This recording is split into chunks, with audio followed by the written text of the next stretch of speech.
Hello everyone and warmly welcome है आप सभी लोगों का आईफएस के शानदार और बहुत बेहतरीन प्लेटफॉर्म के ऊपर। और दोस्तों, आप सभी को पता है सीएसआर नेट 2025 का रिजल्ट लग चुका है और उसी के साथ साथ आईएफएस के होनहार, मेहनती, हार्ड वर्किंग और डेडिकेटेड स्टूडेंट्स ने इस एग्जाम्स को बहुत ही शानदार रैंक के साथ जो है क्वालिफाई किया है। तो आज हमारे साथ वेस्ट बंगाल कोलकाता से ऐसे ही एक कैंडिडेट जुड़े हैं जिन्होंने बहुत लाजवाब रैंक हासिल करी है। तो जानते हैं उनसे ही इस जर्नी के बारे में कि किस तरीके से उन्होंने इस एग्जाम्स के लिए प्रिपेयर किया था, क्या स्ट्रैटेजी रही थी, क्या अप्रोच रही थी। तो हेलो दोस्त। Hello sir. Good evening. Good evening. थोड़ा अपने बारे में बताइए, हमें इंट्रोड्यूस कीजिए। Yes sir. मेरा नाम शुभम कुमार रे है और मैं कोलकाता के कैलकाटा यूनिवर्सिटी से मेरा बीएससी पास किया हूँ।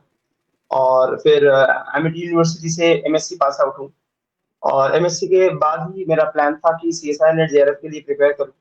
तो मैंने अपना आईएफएस से ही आईएफएस में ही ज्वाइन किया था, क्योंकि ये one of the best platform है जैसे कि मेरे सुनने को आया। तो वैसे ही ज्वाइन करते ही तब मेरा एक्चुअली टारगेट था दिसंबर का एग्जाम। सीएसआई नेट दिसंबर का टारगेट था, सो मैंने मई का बैच लिया था, एक ऑनलाइन बैच से पढ़ रहा था मैं। मई जून में एक बैच आया था वो उसमें मैं ज्वाइन हुआ था। सो उसके बाद टीचर्स के मोटिवेशन के लिए और घर में मम्मी पापा भी बोल रहे थे कि ये एग्जाम भी तुम्हें देना चाहिए। So just for making sure the issue of time management and all I give this exam. And फिर तो रिजल्ट आने पे देखा कि ये वाला हो गया। ओके। तो पहले तो रैंक क्या बनी है आपकी?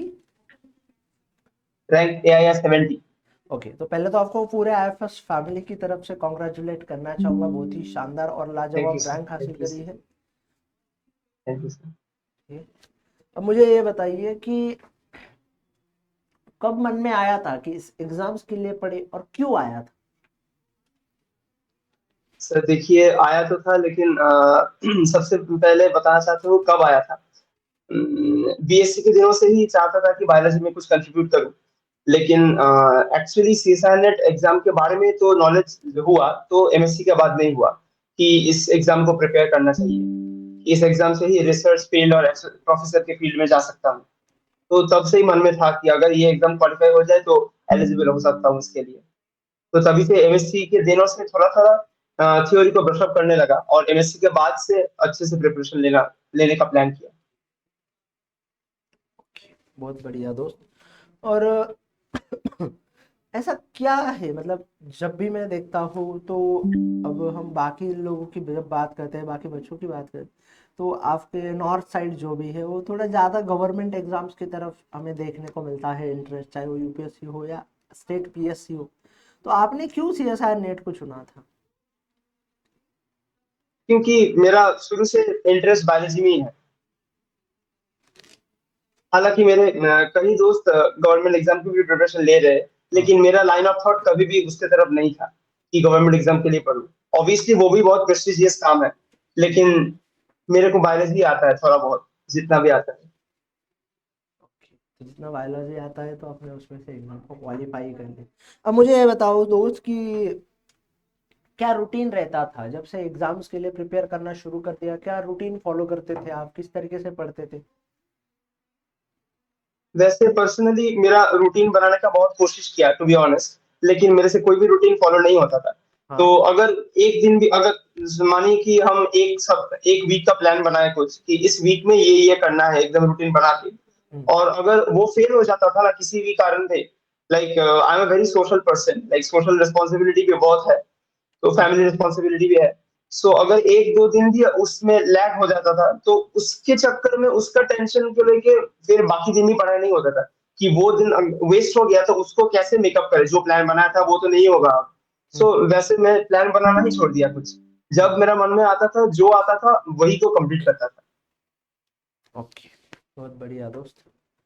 अब मुझे ये बताइए कि जब ये C S I NET exams की बात हुई तो हमें सेक्शन ए या सेक्शन ए में जो जनरल एप्टीट्यूड आता है, सेक्शन बी में आपके फैक्चुअल ज़्यादा 2 मार्क के एमसीक्यू होते हैं, और जो हमारा तीसरा जो होता है या सेक्शन सी होता है, तो सेक्शन सी में जो है हमें डेप डाउन हमारे एप्लीकेशन बेस्ड सवाल देखने को मिलते हैं। तो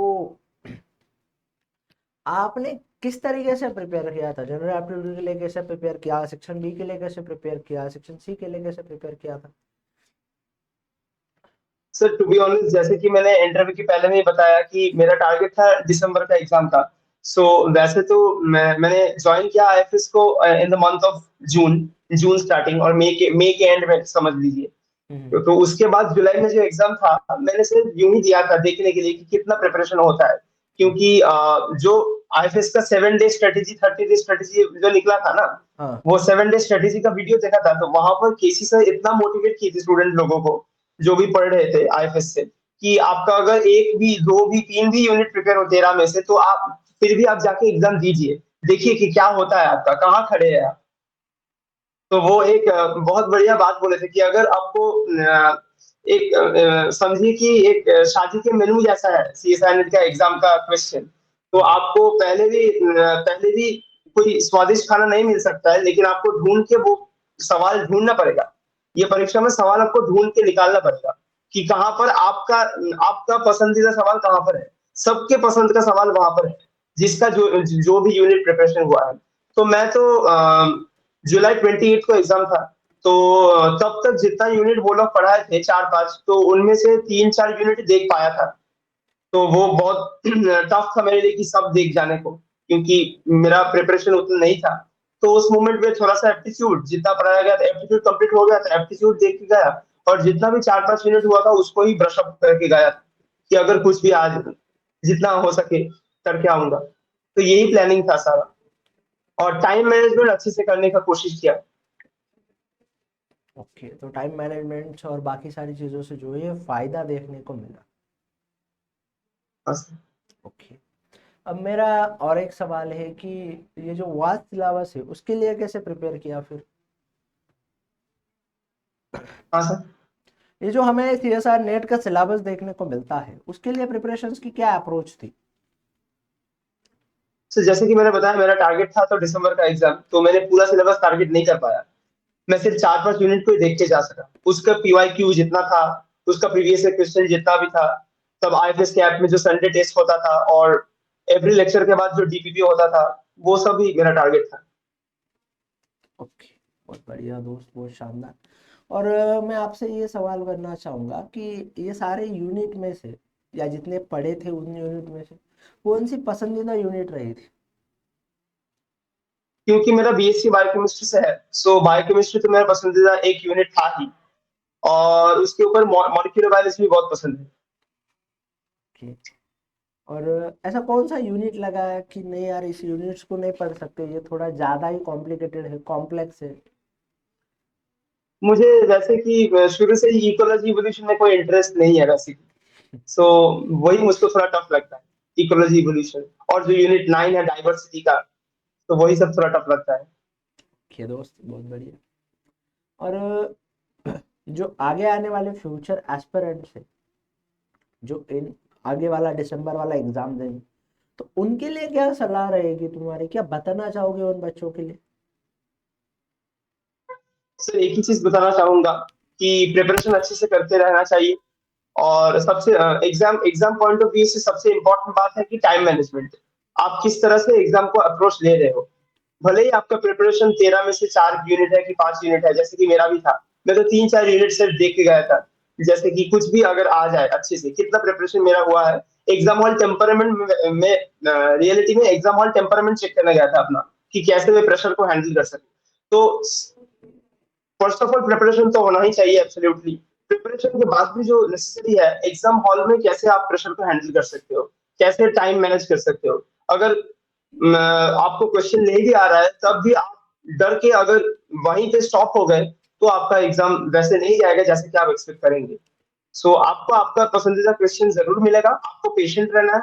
आपको उस टाइम पे आपके सेंसेस को काबू में रखना है, और चलते रहना है। जस्ट 3 घंटा आपको चलते रहना है, आपका समय भी आएगा।